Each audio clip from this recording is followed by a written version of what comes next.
കേരളത്തിൽ ബി.ജെ.പി. അധികാരത്തിലുള്ള നഗരസഭകളിൽ പ്രധാനപ്പെട്ടതാണ് പാലക്കാട്. കോൺഗ്രസ് ദീർഘകാലം ഭരണത്തിലിരുന്ന നഗരസഭ അട്ടിമറി വിജയത്തിലൂടെയായിരുന്നു ബി.ജെ.പി. നേടിയെടുത്തത്. പിന്നീട് ബി.ജെ.പി. തുടർച്ചയായി ഭരണം നിലനിർത്തുകയായിരുന്നു.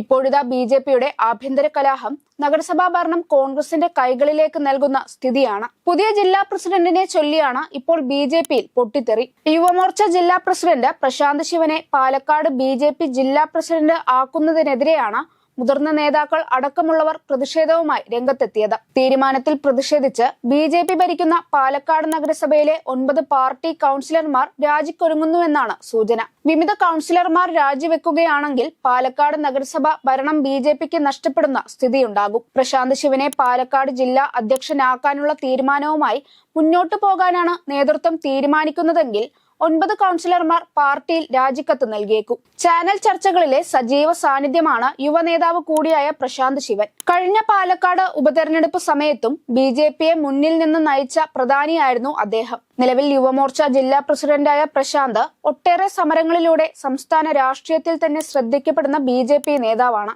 സംസ്ഥാന പ്രസിഡന്റ് കെ സുരേന്ദ്രനുമായും സംസ്ഥാന ജനറൽ സെക്രട്ടറിയും പാലക്കാട് മുൻ സ്ഥാനാർത്ഥിയുമായ കൃഷ്ണകുമാറുമായും അടുത്ത ബന്ധമാണ് പ്രശാന്തിനുള്ളത്. പ്രശാന്ത് ശിവന്റെ കാര്യത്തിൽ മാനദണ്ഡങ്ങൾ പാടെ ലംഘിച്ചുവെന്നാണ് പ്രതിഷേധമുയർത്തുന്നവർ ആരോപിക്കുന്നത്. പ്രസിഡന്റ് തെരഞ്ഞെടുപ്പിൽ കൂടുതൽ വോട്ട് ലഭിച്ചവരെ മാറ്റി നിർത്തുന്ന സ്ഥിതിയുണ്ടായി. ജില്ലയിൽ നിന്നുള്ള മുതിർന്ന ബി.ജെ.പി. നേതാവ് കൃഷ്ണകുമാർ തന്റെ അനുയായിയെ ജില്ലാ അധ്യക്ഷനാക്കി മാറ്റുന്നതിന് ഏകപക്ഷീയമായ രീതിയിൽ തീരുമാനമെടുത്ത് മുന്നോട്ടു പോവുകയാണ്.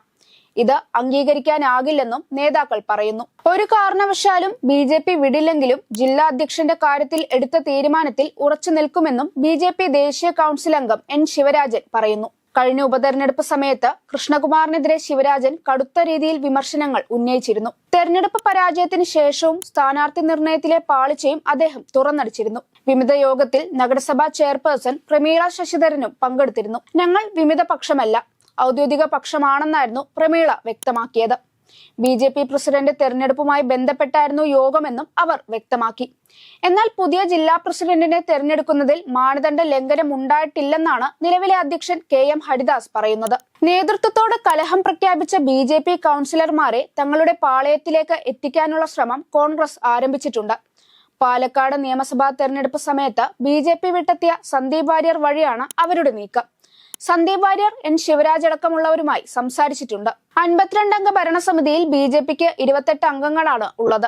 പ്രതിപക്ഷ നിരയിൽ യു.ഡി.എഫിന് 17ഉം എൽ.ഡി.എഫിന് 7 അംഗങ്ങളാണ് ഉള്ളത്. വെൽഫെയർ പാർട്ടിക്ക് ഒരു സീറ്റുണ്ട്. നിലവിലെ ഭരണസമിതിക്കെതിരെ യു.ഡി.എഫ് പലയാവർത്തി അവിശ്വാസ പ്രമേയത്തിന് ശ്രമിച്ചിരുന്നുവെങ്കിലും ഇടതംഗങ്ങൾ പങ്കെടുക്കാത്തതോടെ ശ്രമങ്ങൾ വിഫലമാവുകയായിരുന്നു.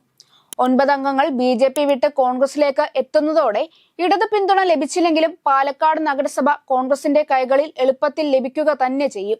സന്ദീപ് വാര്യർ വഴി സ്ഥലം എം.പി. പി.കെ. ശ്രീകണ്ഠനുമായും ഡി.സി.സി. പ്രസിഡന്റുമായും നേതാക്കൾ ആശയവിനിമയം നടത്തിയെന്നാണ് സൂചന.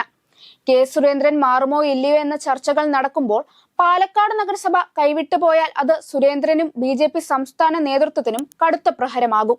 സുരേഷ് ഗോപി ഉൾപ്പെടെയുള്ള നേതാക്കൾ കഴിഞ്ഞ തെരഞ്ഞെടുപ്പിൽ ശോഭയെ പാലക്കാട് മത്സരിപ്പിക്കണമെന്ന് പറഞ്ഞപ്പോൾ അതൊന്നും കൂട്ടാക്കാതെ സുരേന്ദ്രൻ കൃഷ്ണകുമാറിലേക്ക് എത്തിയതായിരുന്നു. അങ്ങനെ വരുമ്പോൾ നഗരസഭാ ഭരണം താഴേക്ക് വീണാലും ഏറ്റവും അധികം ഉത്തരവാദിത്വം കെ സുരേന്ദ്രന് തന്നെയാകും. അത് തീർച്ചയാണ്.